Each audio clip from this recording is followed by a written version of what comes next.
Hello students. So in your today's metrology class I will discuss about the instrument which are very much crucial and that is very precision accurate instruments to measure the temperature. Okay, so in the previous class I have already discussed the temperature measuring instrument as a very conventional instrument, that is liquid in glass thermometer. So today we will discuss about the bimetallic thermometer. So bimetallic thermometer, that means as the name suggests, so there are two different category of metals. Two different type of metals are used. So that is why it is called bimetallic. Bi means two. So that means two different materials are used in the thermometer, and that is called the bimetallic thermometer. So this thermometric principle based on the two statements. So first statement is the all metals change in dimension, that is expand or contract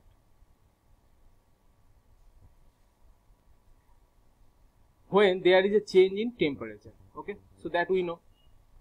And the rate at which the expansion or contraction takes place depend on the temperature coefficient of expansion of the metal. So this temperature coefficient of expansion is different from different materials, as thermal coefficient of expansion is different for different materials. So after giving its temperature increase of same amount, we'll notice that the amount of expansion for different material are different. Okay, so that we already know in our basic physics. Okay, so hence the difference in thermal expansion rates is used to produce the deflection, which is proportional to the temperature change.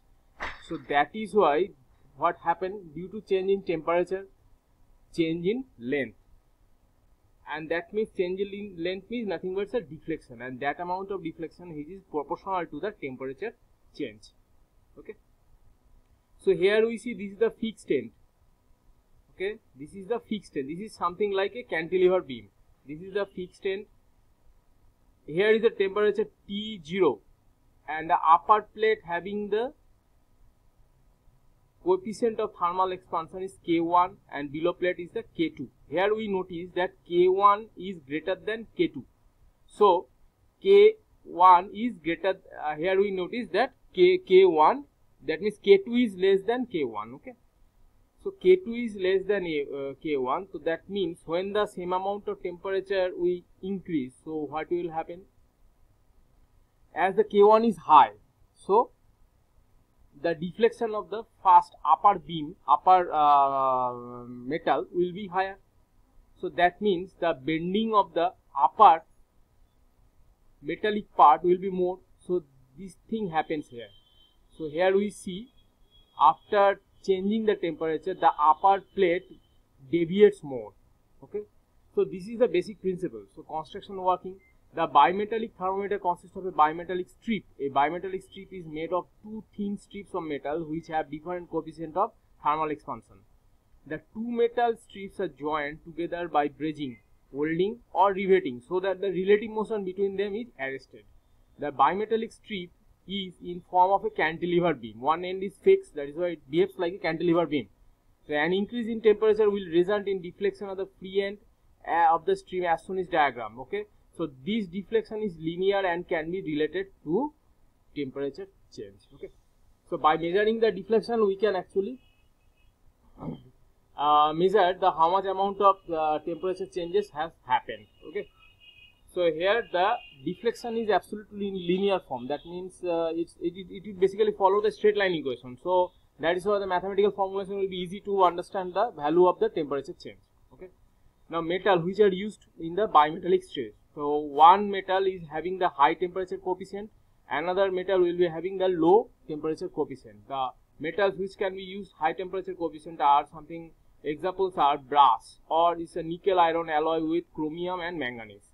And low expansion coefficient metals are like invert.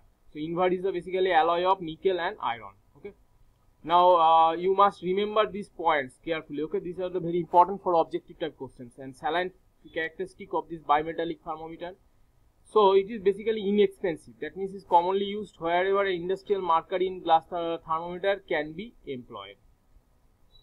So it is simple, compact and robust in construction. And practical range and accuracy characteristics of bimetal thermometers are summarized. Now thermistor. Thermistor is a one very accurate instrument that can be used for temperature measurement. So its construction and working are as follows. So thermistor is a contraction of the term thermal resistor. So from the term thermal resistor, okay, the thermistor is actually coming. Thermal resistor. That means thermally resistant. So they are essentially semiconductor which behaves as a resistor, okay, with a high negative temperature coefficient. As the temperature increases, the resistance goes up. Very important thing. As the temperature increases, we know that the resistance will also go up. So this will just opposite to the effect of temperature change on a metal. A high sensitivity to temperature change.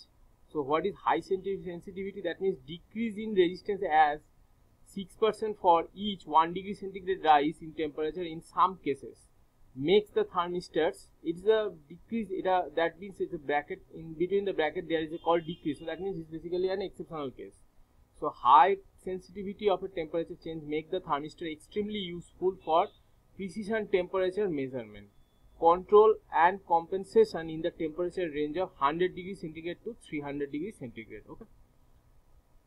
The thermistors are composed of metal oxide. The most commonly used oxide of those manganese, nickel, cobalt, iron, copper and titanium. The fabrication of commercial NTC thermistors uses basic ceramics technology and continues today much as it has for the decades.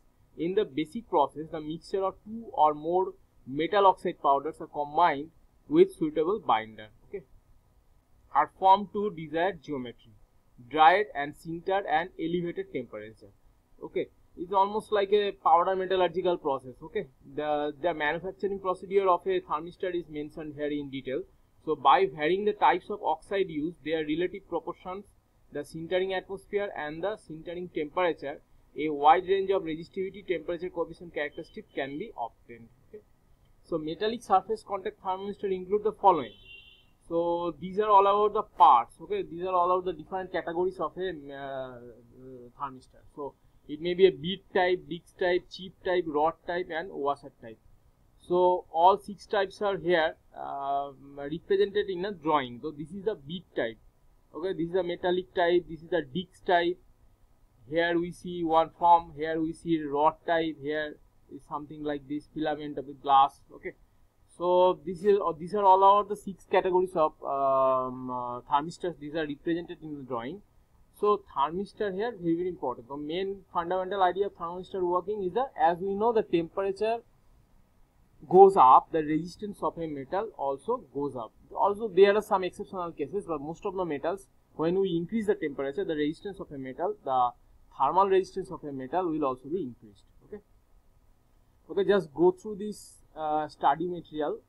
This is very easy to understand for the process, and try to understand the basic fundamental idea, actually what is going on in the temperature measurement instruments. Okay, then you can use your own language to express your knowledge, express your idea when the questions will be, when the questions may come, or when the questions may be asked you.